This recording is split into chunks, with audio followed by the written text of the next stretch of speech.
Good morning, everyone. It's a pleasure to welcome everyone here this morning to the 9th public meeting for calendar year 2015, and ask that you please join us in the Pledge of Allegiance. I pledge allegiance to the flag of the United States of America and to the republic for which it stands, one nation, under God, indivisible, with liberty and justice for all.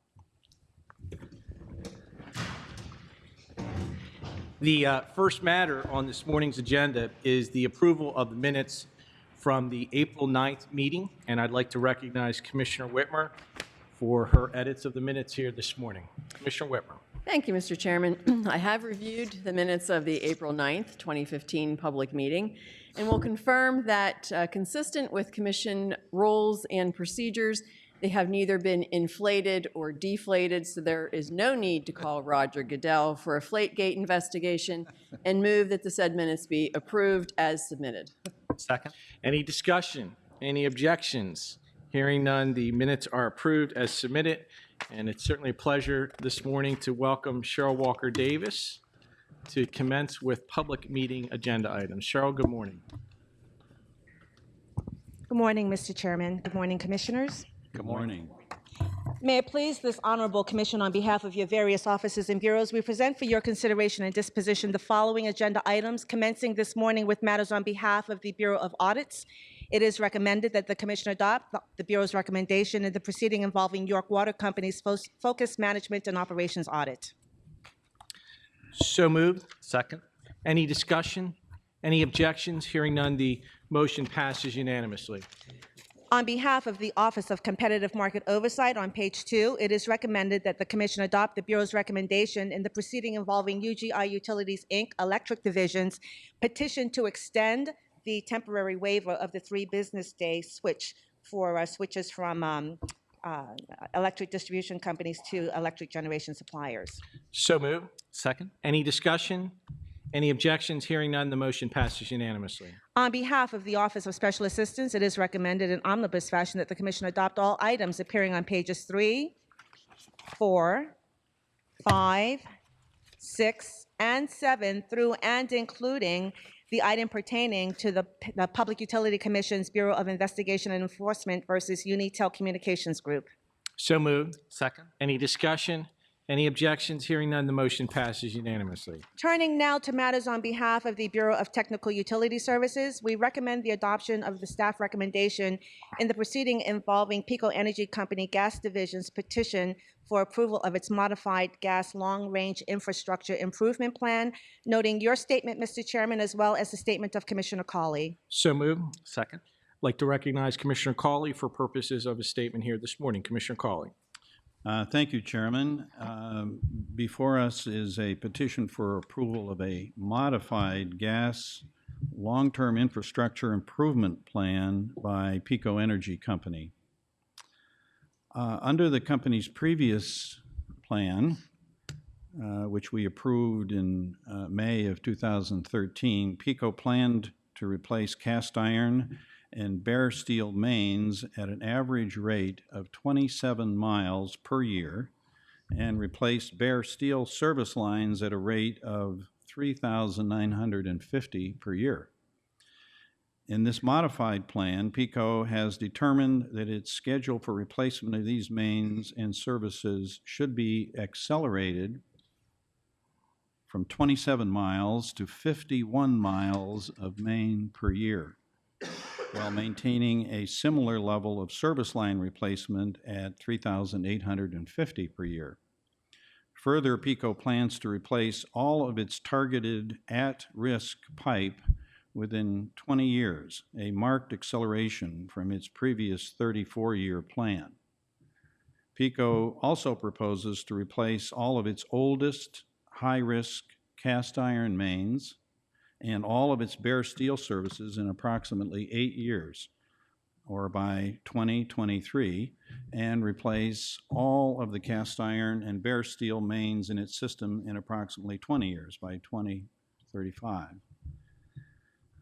Additionally, PECO proposes to ensure compliance with new meter regulations, which will require that all inside meter sets except those excluded by our regulations, be relocated to the exterior of the structure by September 13th, 2034. This is going to require PECO to increase its spending levels from $34 million per year to an annual spending commitment of $61 million per year in 2018. I express my wholehearted support for this proposed acceleration of necessary infrastructure replacement, which clearly enhances reliability and safety of PECO's natural gas infrastructure. I strongly encourage other utilities to take PECO's example and that of Columbia Gas of Pennsylvania in such strong commitments to these investments. And I mentioned Columbia Gas of Pennsylvania because it has increased its spending from $45.1 million in 2006 to $194.9 million in 2014. And the other utilities ought to be doing the same thing. With that, Mr. Chairman, I support this recommendation wholeheartedly, and thank you. Thank you, Commissioner Cawley. And if I read my statement in its entirety, it would probably read exactly what you just said, with a few caveats. One is, I think it speaks to the intent of the DISC legislation and the legislative tools that the legislature gave us in allowing companies to accelerate the replacement of this hazardous pipe. And today's case is a textbook example, as you mentioned in your statement, taking a $34 million per annum spend and moving it up to $61 million in calendar year 2018, coupled with taking a 51-year replacement schedule and moving it down to 27 miles, I think is exactly what was envisioned when the legislature passed Act 11. I also want to commend the company in terms of their commitment to gas safety. You mentioned Columbia Gas in your statement, and they too should be applauded. But I will segue here this morning, as the commission did a remarkable job working with the other entity in the city of Philadelphia, the Philadelphia Gas Works. And I think as a commission, that report and the recommendations that have been afforded to that company provide a pathway forward for them too to accelerate their replacement of this cast iron bare steel replacement. Now, granted, I would crack a champagne bottle here today if it was 27 miles in, but we'll start with the recommendations that were provided by technical staff, and I think we're in a good spot. And I look out at Mr. Freeman that we will have that number down in somewhere below 40 years, which is a very good outcome. So today's LTIP filing by PECO Gas is another example of our gas distribution companies making a commitment to accelerate replacement of cast iron bare steel throughout their distribution system. I think it is a good outcome here this morning. And Commissioner Cawley, I wish I could say I associate myself with your statement, but we said a lot of the same things, and maybe we should have done it jointly here. But are there any other comments regarding this case? Any objections? Hearing none, the motion passes unanimously, noting the two statements here this morning. It is recommended in omnibus fashion that the Commission adopt, on behalf of the Bureau of Technical Utility Services, the matters commencing with the recommendation in the proceeding involving the application of PennDOT to make certain replacements associated with the bridge carrying Route 436 over the Buffalo and Pittsburgh Railroad, and continuing with the remaining items on page 8, as well as all items on pages 9 and 10 and 11 through and including the application of Concord Engineering Group, Inc., DBA Concord Energy, to operate as a broker marketer of natural gas supply services. So moved. Second. Any discussion? Any objections? Hearing none, the motion passes unanimously.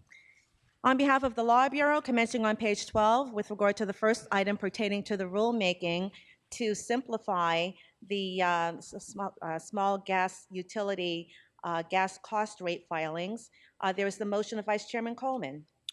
I'd like to recognize Vice Chairman Coleman for purpose of the motion here this morning. Vice Chairman. Thank you, Mr. Chairman, and I would ask that my motion be entered into the record as though I had read it in its entirety.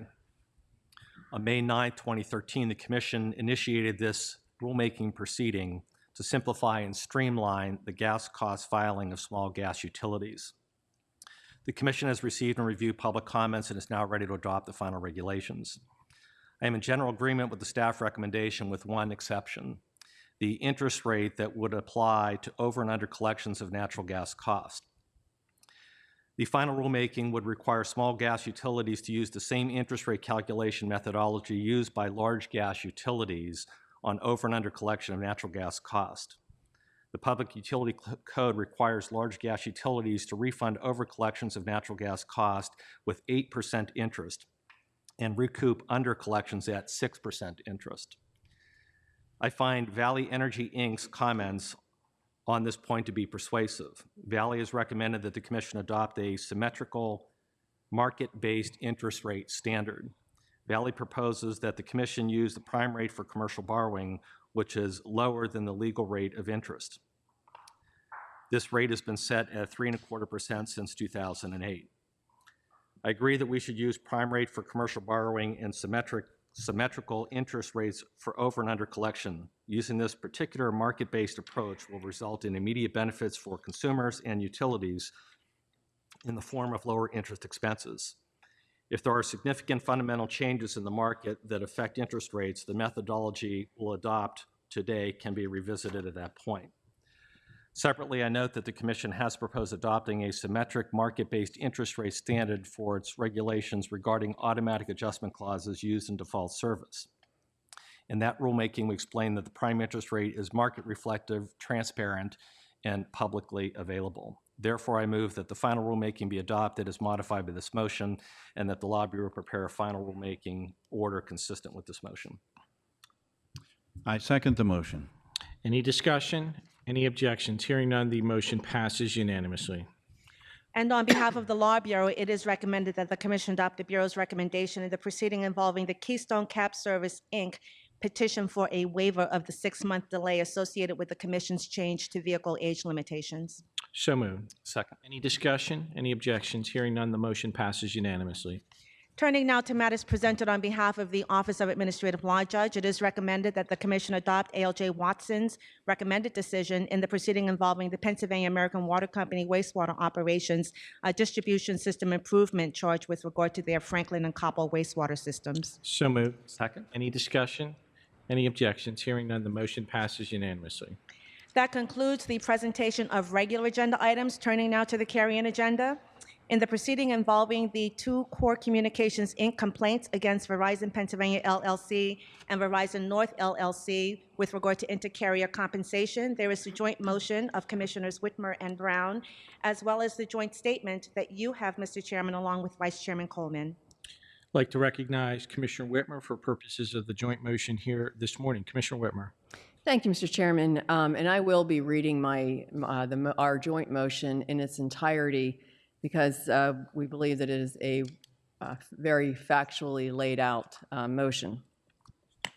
Before us today for consideration are the exception and reply exceptions of the parties to the Administrative Law Judge's recommended decision in the above referenced dockets. The ALJ's recommended decision and the on-the-record proceeding address issues raised in a complaint filed by Core Communications and counterclaims submitted by Verizon of Pennsylvania and Verizon North, otherwise known as the Verizon companies. Hearings concluded in the proceeding in December of 2012, and post-hearing exhibits and briefs were filed accordingly. The ALJ determined that the intercarrier compensation issues in the case were governed by the Pennsylvania Utility Code at Title 66, the existing interconnection agreements between the parties, and federal law, including orders issued by the Federal Communications Commission. Based on the evidentiary record in this proceeding, including key decisions from the FCC, the ALJ issued a recommended decision on June 6, 2013, finding that the Verizon companies should promptly pay uncontested bills issued by Core in accordance with applicable interconnection agreements and applicable tariffs, and must also comply with the terms of those agreements and tariffs. The ALJ also ruled that Core must immediately cease billing the Verizon companies for traffic originated by other carriers and must provide a $1 million credit to the Verizon companies, but denied Core's additional claim to bill the Verizon companies for approximately $2.5 million in intrastate and interstate switched access minutes. Further, the ALJ ruled that certain claims alleged by both parties would be denied. It is evident from the ALJ's ruling that this is a highly complex intercarrier compensation case in which the parties have alleged numerous claims resulting in significant amounts of intercarrier compensation owed or credited. However, the record evidence in this case to support the ALJ's ruling may be affected by a declaratory ruling released on February 11, 2015 by the FCC in which it clarified its Voice over Internet Protocol symmetry rule. CORE informed the Commission of the FCC's declaratory ruling on February 24, 2015, arguing that the FCC's decision supports CORE's argument relative to the unpaid switched access bills it rendered and continues to render to Verizon. The Verizon companies filed a response on February 26, 2015, countering that the FCC's ruling does not alter the outcome of the case. Similarly, the Verizon companies had informed the Commission of a June 2014 federal ruling indicating that the parties' currently filed exceptions and replies are impacted. CORE responded to the Verizon company's submission on June 25, 2014. As explained above, since the issuance of the recommended decision, rulings have been issued on the federal level that may impact the initial findings in the proceeding. It is clear from our review of the record and subsequent filings that the issues involved in this case are governed by the existing interconnection agreements as well as state and federal law. We also believe that it is not clear from the record as developed thus far whether either party has met its burden of proof with regard to the amount of traffic for the claimed back billing as well as appropriate compensation. Because of the changed circumstances, we believe that a limited remand of this proceeding is needed so that the February 11, 2015 ruling from the FCC, at a minimum, can be reviewed to determine its impact on the intercarrier compensation issues in this case and subsequently addressed in a recommended decision. Once the Office of Administrative Law Judge concludes the limited remand in this case, the Commission will consider all of the outstanding issues pending in this proceeding as ripe for disposition. In the event that the parties wish to expand the scope of this limited remand, an appropriate request must be made to the Office of Administrative Law Judge in an expedited manner. At the same time, we remind the parties that the provisions for dispute resolution in the existing interconnection agreements can be utilized for good faith negotiations. Thus, the June 6, 2013 recommended decision and the staff recommendation before us are held in abeyance until the Commission can consider the subsequent record evidence, pleadings, and recommended decision in this limited remand. Therefore, we move that 1, the June 6, 2013 recommended decision and Office of Special Assistant staff recommendation are held in abeyance during the limited remand proceeding in this docket. 2, this proceeding be remanded to the Office of Administrative Law Judge for further deliberation on the Federal Communication Commission's February 11, 2015 declaratory ruling in the matter of Connect to America Fund, developing unified intercarrier compensation regime. 3rd, the Office of Administrative Law Judge hold evidentiary hearings, if necessary, on this matter in an expedited basis. 4th, the Office of Administrative Law Judge issue a recommended decision addressing the issues included in this limited remand. And lastly, the Office of Special Assistants prepare an order consistent with this motion. Thank you, Mr. Chairman. Thank you, Commissioner Whitmer. I second the motion. Motion has been seconded. Any discussion? I believe we have a joint motion for the record here this morning, and I'll recognize Vice Chairman Coleman for the presentation of the joint statement. Vice Chairman Coleman. Well, thank you, Chairman, and I would ask that our joint statement be entered into the record as though we read it in the entirety. As Commissioner Whitmer has laid out, this is a intercarrier compensation dispute that has been going on for an extended period of time. the agreement between the parties had clearly articulated that when there were disputes that the parties were able to suspend payment to each other. And it was back in 2011 that one of the two parties approached the commission and asked the commission to intercede in that they felt that if the payments were suspended from one party to the other, that this would put them at significant risk, in fact, may put them out of business. So it was at that point back in 2011 that this commission entered an emergency order based upon a record that was not fully developed at the time, but were sympathetic to the one carrier in this particular proceeding, and allowing for compensation to continue to flow while we took up the matter as a commission. And it was at that time in 2011 that we believed that, as an emergency order, that this would be a piece of business that we'd take up relatively quickly. And unfortunately, here we are today, and instead of dispensing with this particular case in what we believe is a well-developed record, we are remanding the case. So we find that a bit unfortunate. I think the other piece that is worth noting is that during this period of time, there has been a significant financial implication involved here, in which we have one carrier who is paying another carrier, but that other carrier is not paying. So this is really a one-sided agreement here, where one carrier is paying the other, and that we do not believe that the other carrier has been fair and equitable in this arrangement. The financial implication in play at this point is $7 million and growing. So it is our contention that this record has been well developed over the years that this case has been before us.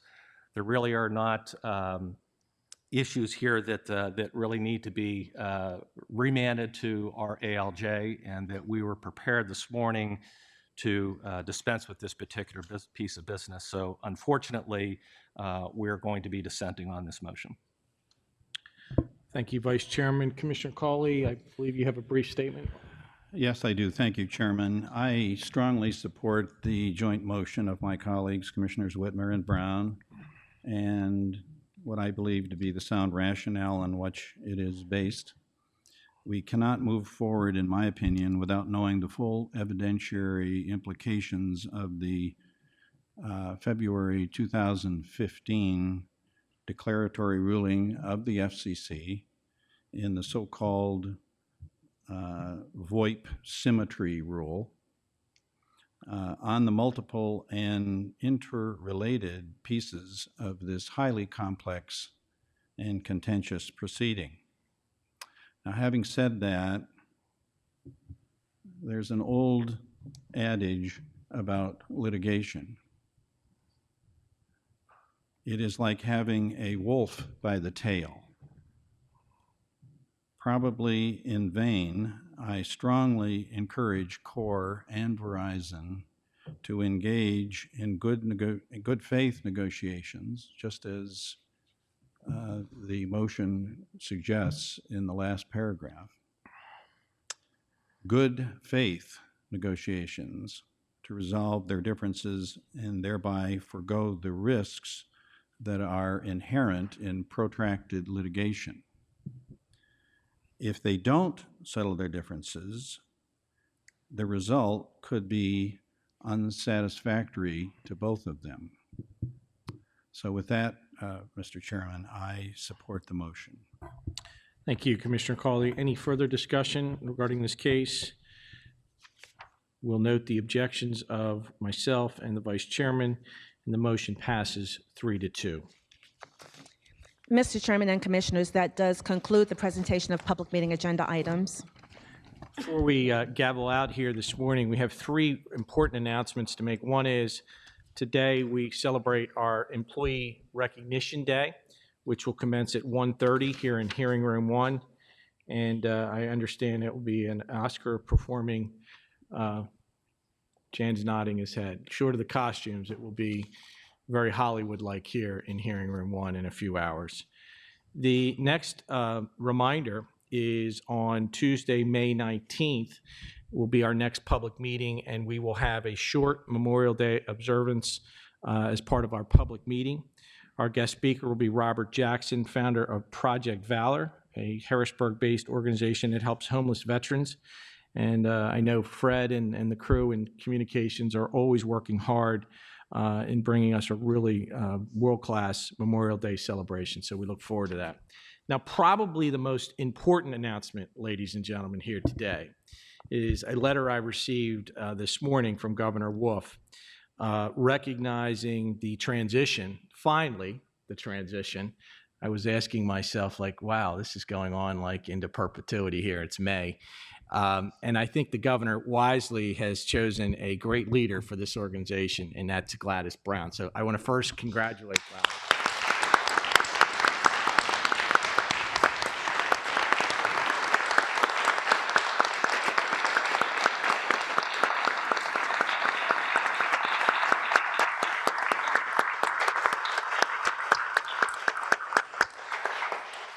And I will be very brief because I'm not going anywhere. I think my term goes to 2019.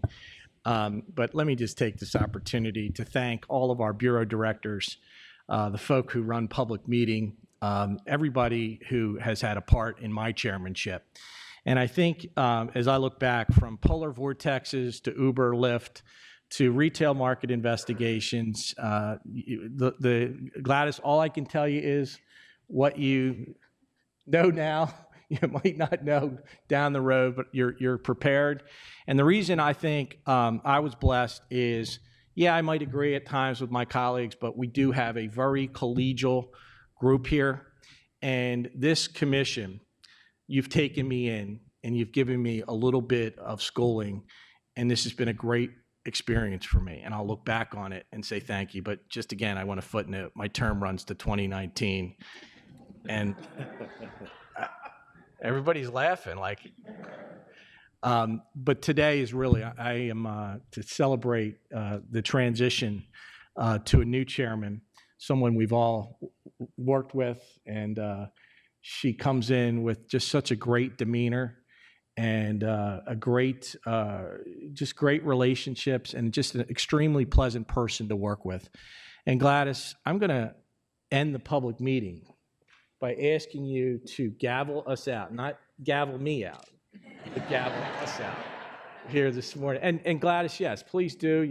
The microphone is yours now and forever. Thank you. I just want to thank Governor Wolf for giving me this great opportunity to serve as chair for this great commission. You know, I have a background in utility law, so for me, it's just a great honor to be able to do this. But I also want to thank Commissioner Powelson and the other commissioners for just helping me along the way. And I say Commissioner Powelson because he's been saying that for the last couple of days. So he's actually been so helpful to me all along, and the other commissioners as well. And I just want to thank them and thank the staff, because I know it's going to be a new journey for my staff as well as me. But I know that you guys will be there to support us. So with that, I say thank you very much. And if we have nothing else to come before us, I will gavel us out.